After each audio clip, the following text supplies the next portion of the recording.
Hello again, everyone. I'm Derek Brower of Petroleum Economists. This is the final session, so I'm glad to see many of you sticking around for it. I think it'll be an interesting one. It's about financing the energy projects in Bahrain and around the Gulf, and how the market conditions are affecting that. I'm going to ask my fellow panelists to introduce themselves, and then I'll kick it off with some questions and stimulate some discussion, and then towards the end I do hope you have plenty of questions as well. Thank you. And we'll start, Kaiser, we'll start with you on that. Yes, hello. My name is Kaiser Mohammed Zaman. I'm the General Manager Investments at Nova Holding, the company which our CEO just introduced to you earlier. Very simply, we are the holding company that looks after the interests of the government and all state-owned oil and gas companies. And our job is to maximize returns and also look at developing new business opportunities. My name is Marco Ferrioli. I'm the head for Middle East and North Africa region in SACE. SACE is the Italian export credit agency. We are a joint stock company indirectly owned by Ministry of Finance. We are part of a Cassa Depositi group that's a bank, public bank, 82% owned by the Ministry of Finance. As a joint stock company, SACE is rated one notch higher than the Italian Republic. The company is doing very well. We have good results and financials. And nevertheless, of course, our guarantees and financial policies are counter-guaranteed by law by the Ministry of Finance. This is the scheme of ECA. And Marco, how big is SACE's capital? How much capital do you have at your disposal? Actually, we have above 5 billion euro of capital.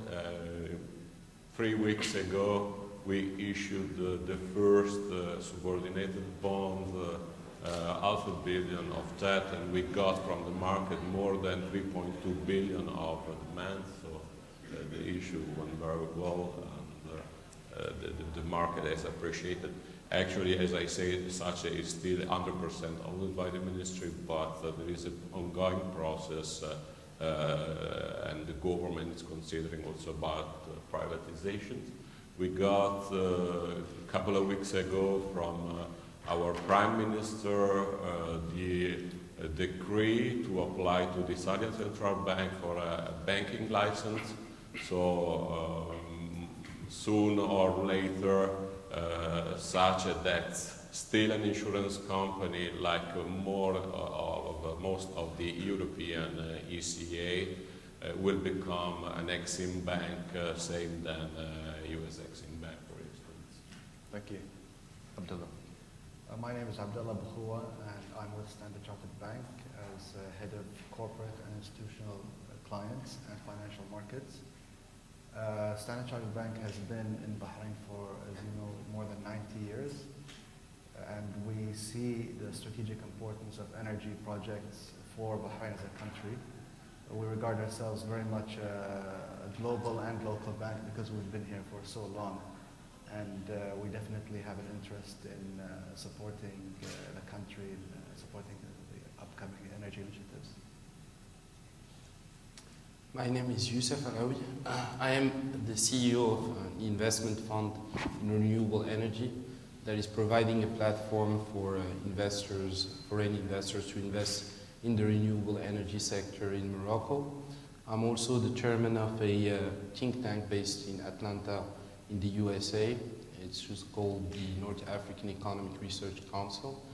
It's mainly a council that has partnership with American universities and that seeks to orient the research department to issue some scientific papers on macroeconomics, renewable energy, fossil energy, on the specifics of the geographic region of North Africa. Thank you. Right, so we have a real expert group. I'm going to start with you, Kaiser. We just heard Sheikh Mohammed talking about the Nova Holdings various plans and the projects that are in the pipeline. there's a lot going on in the next few years. How much are you going to spend, and how are you going to finance it all? A lot of our projects will be, first of all, financed on a standalone basis. So with very little, if any, government support. Using cash flow? Using cash flows and essentially, equity investment by the shareholders. The biggest project in our pipeline, as our CEO described earlier, is the refinery modernization project, which could be in the order of $5 billion. And that project will be using a limited recourse finance structure where we will be putting our equity from the shareholder and then using the project's cash flow and the existing cash flow of the refinery to support the debt repayment. In addition to that, the other big project that's on the plate is the LNG terminal, the CV terminal that Sheikh Mohammed also described. That terminal goes online in 2017. That project is being done on a BOT basis, build, own, operate, transfer basis, and the bidder or the operator will be bringing financing. Noga Holding will be taking a minority interest, 30% in there. And again, that would be based on a limited recourse finance structure where the obligations of the LNG terminal will be backed by a take-or-pay contract. When you've approached financiers about debt, how are they looking at these projects, given that the market environment has so dramatically shifted in the space of a year? Yeah. We're actually quite encouraged by the response we've seen on the LNG project. Very encouraged. This project requires 20-year financing, and so far the response has been very, very good. On the refinery project, we haven't approached the market yet, but we're doing a lot of work. The most important element of the financing for the refinery project will be ECA, so we'll be counting on your support, Mr. Sachi, and all other ECAs. Actually, it will be part of the contractor selection strategy. The ECA financing will be very important. So far, we feel confident and optimistic on our ability to raise financing. Abdullah, when you look at, again, since the oil price has fallen and some of the fundamentals in the oil industry have changed, when you look around the region, do you sense that there's still the same kind of appetite among banks to finance energy projects, or have things changed? Well, we see that there's still a very high level of liquidity in the region. The drop in oil prices still hasn't affected the banks, and I'm talking about specifically the local banks. For the right kind of projects, we're seeing a lot of competition still. Right kind of projects being? The right fit, projects that make sense. For example, a power project in Saudi where there's high demand for power. It makes a lot of sense, it's the right fit, and you'll see a lot of banks competing for these projects. But also, it depends on the location. I mean, if you look at Saudi, for example, going back to that, the local banks are able to finance these projects because of the high liquidity they have without requiring any assistance from global banks. So we still see high liquidity. We see some of the countries that had projects and have been affected by the oil prices maybe slowing down on their spending, so that creates less projects for the banks to bid for. If the companies start to lose some of their enthusiasm for big projects, what happens to this liquidity? I mean, where does it go? Does it sit there for a while? I mean, there'll be a pile of cash that needs to be spent by banks, but there may not be companies interested enough in doing big projects. This is why you'll see the margins being compressed and basically banks more willing to lower the prices and even maybe taking more risk going out in tenor to compete for these projects, which they normally might be a little apprehensive. So I mean, it's good news. It's a good time to go to banks asking for them to finance your projects. Is it a good time to be an ECA? I mean, what do you bring as an ECA? What do you bring that's different from the banks? And how is the market situation affecting that? Actually, considering what guys are saying, it seems I am in the right place at the right time. What I can tell you, oil and gas and energy is the core business for ECA, especially in large projects. I can speak about such. Actually, we have about 90 billion euro outstanding in the portfolio, spread over around more than 180 countries. 20% of the exposure we have is project finance, and 22% of the overall exposure is oil and gas.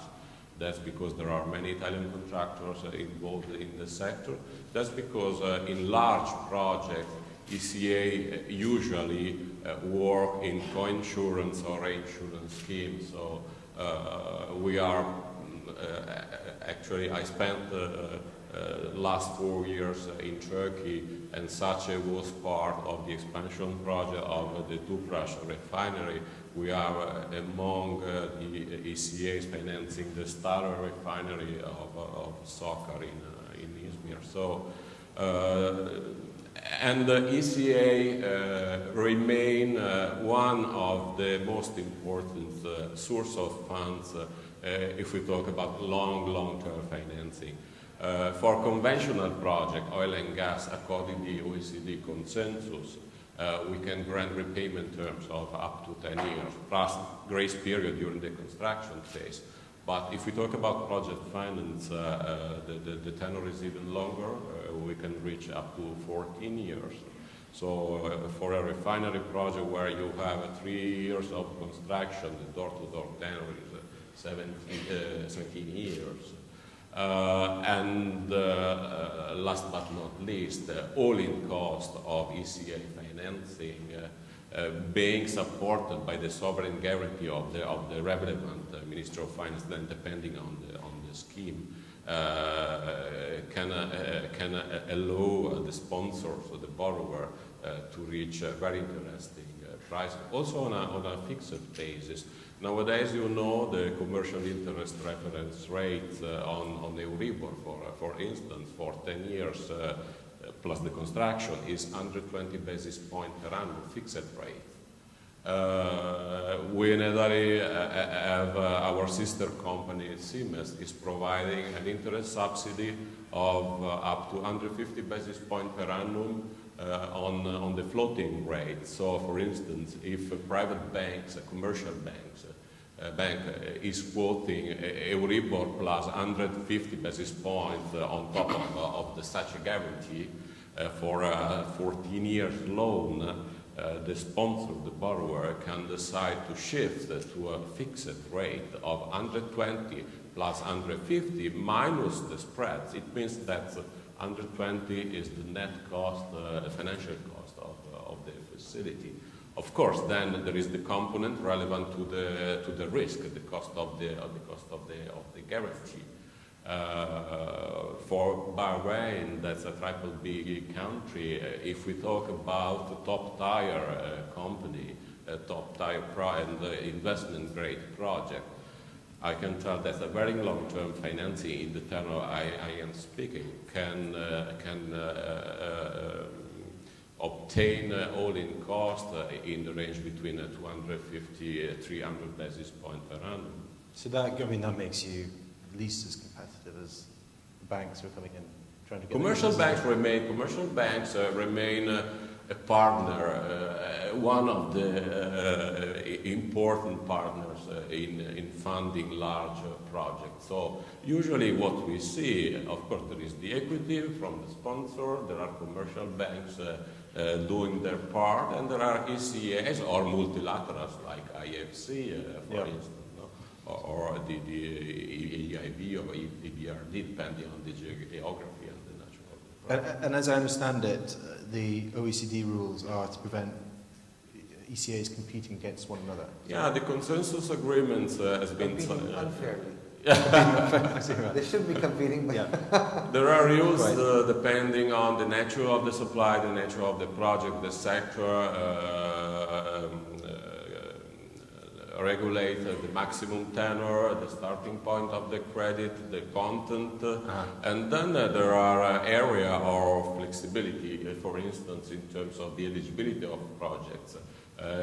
We, as such, for instance, as far as there is an Italian contractor involved into a project, irrespective on the real Italian content in terms of goods and services produced and exported from Italy, if we like the project, if we like the risk, can issue the guarantee for an amount higher than the real Italian content. Also in terms of local cost, again, these common rules allow ECAs to finance up to maximum 30% of the export contract value in terms of local costs. So some ECAs require that those local costs are in the scope of work of the national contractor. In the case of such, we can also finance local costs out of the scope of work of the Italian contractor, but this local cost must be linked to the project where the Italian contractor is involved. But this is valid for OECD members country. Actually, China, for instance, they are not operating in compliance with these consensus agreements. Yesterday, I told you I was in Cairo discussing about a project in rails, and the Egyptian Ministry of Transportation, they got an offer from China, the China Exim, for 20 years repayments with 2% all-in cost. These are both out of any Western or OECD, ECA possibility, because in rails we can offer 14 years maximum, and the minimum premium rate for a country like Egypt that's in the 6th out of 7 risk category is even higher than 2% per annum. So. I mean, we have a very simple rule in our project. We are going to be evaluating the contractors' bids, EPC bids, by also including what financing they bring from the ECA home countries. And how they do it, we won't worry about that, whether they break the rules or don't, but we will make sure that the cost of the whole package will include what kind of financing they bring. So that's how important it is. Is that a new measure that you've added? Or is that no, it's something that a lot of projects been there for a while. Yeah. Youssef, you've waited patiently there. Your experience is in Morocco, and it's particularly your expertise is about financing renewable energy projects. Give us some insight from your experience in light of Morocco is compared with the Gulf somewhat marginal. So give us. I might speak a bit about Morocco and then just bridge it into Bahrain, because there are some similarities there. Basically, in Morocco, in the last 10 years, the King, His Majesty, has been shifting our economic model toward renewable energies, and it was in cooperation with, of course, with European countries, the Commission itself. And there was like a lot of intent to support Morocco financially in increasing that. It was also in the context of Desert Tech, which is another project that goes through the Sahara from Morocco to Egypt. But basically today we are providing a very strong legal framework, and that is mostly important in those types of projects. We have a clear intent to increase the capacity of those projects. Today we are talking about 2,000 megawatts in solar, 2,000 megawatts in wind that will be achieved by 2020. And have you already appointed people who are going to build these projects and yeah, how to fund them? It has already started. It's in the form of BOT actually. So right. The way it's financed, it's 80% in bonds, and the rest is equity that can be also to shareholders, bridge loans. And what was the appetite for the bonds? There is a high appetite since the drop in the oil price very recently. There are a lot of investors that invest right now into and intend to invest a lot in Moroccan bonds. And you think from the GCC who've moved out of well, this is to my knowledge. Yes, this was what is happening. But basically, the idea is that the energy sector is part of an economy, and the economy also works like a body. It's like a holistic. Now, the idea that Morocco is having is basically to do what Bahrain has been doing in terms of business cluster. So basically, we orient our energy dependency upon renewable energy, but we also create a dynamic environment integrated. So it's kind of a Krugman way to look at those business clusters.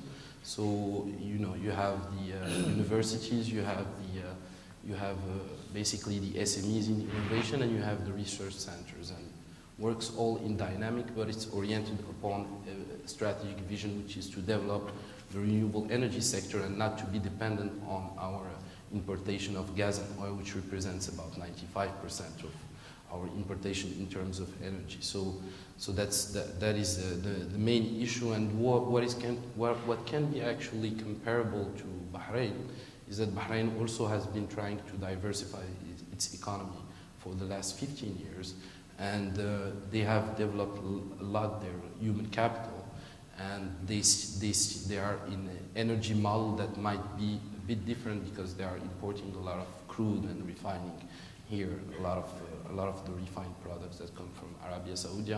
But I kind of heard in the president panel somebody saying that it was a minor thing, renewable energy today in Bahrain.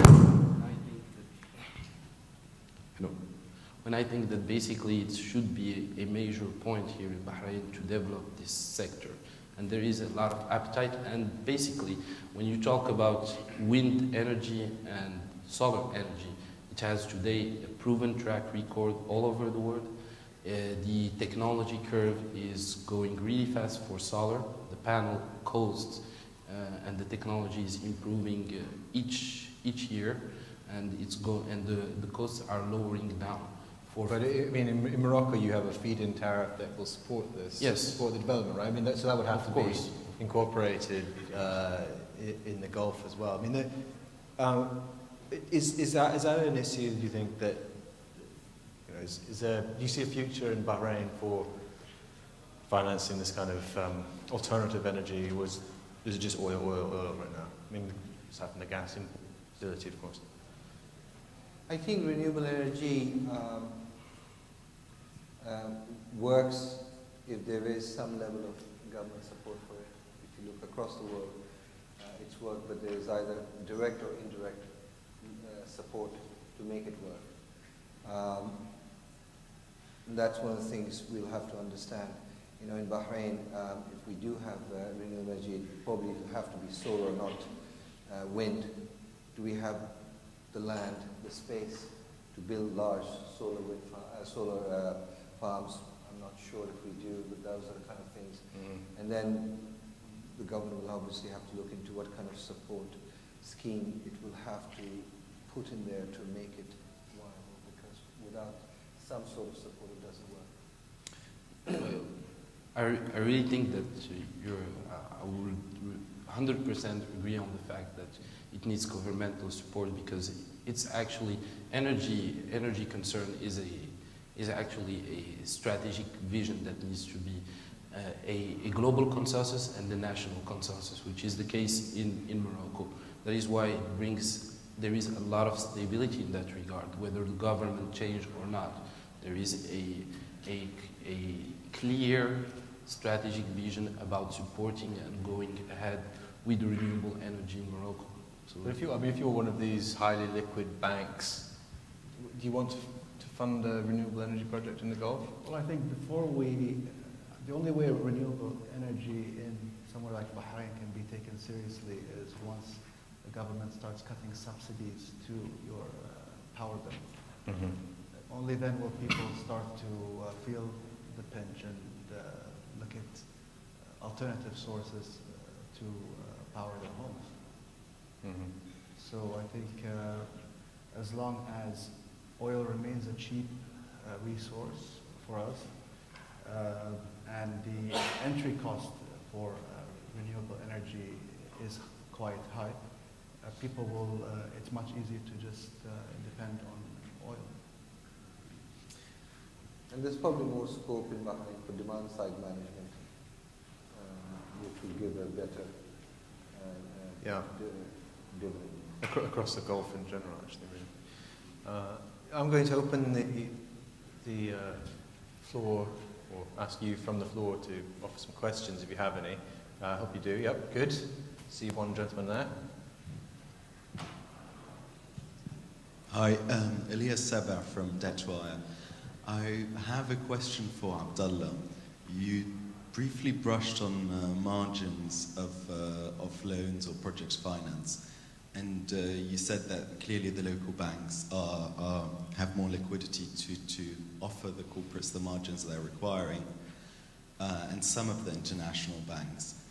Do you forecast, so the consensus now from loan bankers, that the margins in the loan market will go up in H2 as they will start reflecting the slick in oil prices? Do you agree with this? And what do you think about it, basically? Is it sustainable? And we're seeing corporates being extremely aggressive from the UAE, from Qatar, from Bahrain, telling banks, you don't like these margins, go out. We've got other banks which will come in your place. A lot of times with refinancing, they're actually kicking out existing banks and bringing in new banks. Yeah. I think to a large extent you've hit it on the dot. I think you have to tie the answer to where your expectations of oil are going to be in the second half. And our in-house view is that oil will recover in the second half, and we will continue having a liquidity glut in the region for the foreseeable future, and margins will remain tight. We have recently, as a bank, put out a paper on our expectation of oil for the year, and our forecast is for oil to average $85, which is a lot more bullish than a lot of other banks. And that's mainly because we believe that by the second half we'll see a rebalancing of supply and demand of oil, as the lower oil prices are going to spur economic growth in big economies like the US and India, while a lot of the US, especially producers, start shutting down, and we see production coming, supply coming lower. So we expect that by April we see supply coming lower, we expect economies to do better, and we expect supply and demand to kind of meet, and oil to come back up to the $85 level. I mean, that was a fairly Standard Chartered's oil price forecast this week was a fairly, as you say, bullish, not to say radically different view from the rest of the market. But what happens if it doesn't bear out in terms of the bank's liquidity in the region and the health of these economies? How do you see that? I mean, I know I don't want you to introduce what your bank has said, but sure. On a high level, We feel like most of the economies in the region are equipped to deal with lower oil prices. As long as fiscal spending continues, we'll continue to see high liquidity in banks. We forecast that most of the GCC countries will continue with their fiscal plans. We haven't heard any kind of slowing down in strategic projects, especially. So we expect that the biggest four economies in the GCC to be able to weather the lower oil prices and the conditions to high liquidity to prevail. Thanks. Looking out, another question? Come on. No? No. Yes, thank you, sir. Thanks. I wanted to thank Youssef for just providing greater clarity on what's going on the renewable side. There seems to be a lot of misinformation or a lack of understanding on what's happening on the growth of renewable energy worldwide. If we look at energy globally, certainly the analogy of the tip of the fingernail may still be an exaggeration, but one could understand it. But if you look strictly at power, that is to say electricity being generated, there is more capacity being installed nowadays with renewable energies, meaning solar and wind and a few of some of those, than there is in actually fossil fuels. So there's a massive shift going on, especially in countries that do not have their own native energy sources. And countries that are net energy importers, such as Morocco, depend on what natural resources they have, such as a lot of sun. And it makes a lot of sense in the world that we're going to continue to see those shifts going in that direction with more and more renewables going forward as the cost of those technologies increasingly go down. Plus, your feedstock is free, right? Solar comes in, and you don't have to worry about the price of it going up or down, whereas with fossil fuels, you certainly, and we're seeing a lot of that going on. Although Can consumers... I respond to that? Yeah. If it was free and if it was that economical, then why do countries around the world, and I'm not talking about the Middle East, have support regimes to make it work? You have the feed-in tariff structure in Europe. You have the renewable obligation certificates, the ROCs, in the UK and Australia. You've got other forms of. You've got the renewable regime in India, which was really a tax-driven. So there's always some economic support mechanism that underpins this. And in the long run, obviously, renewable does make sense because you do reduce your carbon emissions. But it doesn't come as free as many would like to say it is. Right. If I may, yes, no, I entirely disagree with you. As a matter of fact, the examples you gave are certainly in recent years when the cost of solar panels were far higher. Yeah. And as you yourself mentioned, actually, the cost has come down dramatically. Yeah. The Chinese kind of took a hold of some very good technologies and managed to produce it far cheaper, and that's part of the revolution. I think what we're seeing here, we're about 50 years into a 100-year revolution of a massive shift in energy or power production into renewables. And at the beginning of these changes, there is a need for subsidies and support from a government to launch a new industry. That is certainly common, and it's done with a lot of other industries. Well, it's been for a long time. But even in the that US, need certainly is going down. Yeah. Even in the US, you have a tax-driven support mechanism, right? In every country, you show me a country where renewable has worked without any government support mechanism, indirect or direct. Well, but and I will be convinced. Surely you could say the same thing for the hydrocarbons. But they're going away, that's the point. Yeah. I'm the proud new owner of a solar panel at my house, and we have very little sunshine, but it is supported by the state. I get paid for the electricity it generates, paid more than I pay to import stuff when it's... Yeah, but if you look also at the conventional project in the energy sector, and many countries, many of the developing countries now are trying to enter in the PPP schemes. Actually, these projects are not bankable, marketable, unless they are supported by a long-term PPA. So, but the idea, economically speaking, purely economically speaking, when you talk about new technology related to any type of energy, would it be fossil, let's say, at the end of the 19th century, would it be coal versus fossil, would it be today solar versus oil, whatever it is, the idea is that at the beginning, you have always governmental support. And that's because the private sector do not believe in those technology in the beginning. So the government supported so that you have this industry maturing. When it matures, then you have the allocation of the privates that comes in, and that runs a very typical capital curve to technology. And that's basically it. So that means, when is this private sector going to start believing that this renewable energy is something that is going to work? And when it is going to start understanding that the technology is there, and that basically it needs now the shift and the understanding from the private sector that it's going to work, and to allocate this capital, the needed capital to it for it to work and to grow. And when will that be? It's beginning. It has been starting for the last 5 to 10 years, and now it's just a matter of time. I mean, it's going to happen. The big shift is going to happen in the next 20 years. That is for sure. And better be first than be last. That's the idea. Italy currently has passed also Germany. More than 30% of the energy is produced by renewables. Such in the sector of renewables is one of the leading company in financing wind power plants in Italy, because starting from 2005 we also are allowed to issue the guarantee in strategic project managed in Italy, like many other ECAs.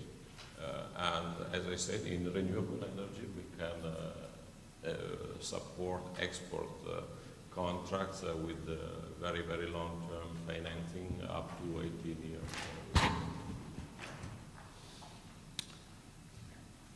One more question, please. Anybody? Last question of the entire conference. It's an honor.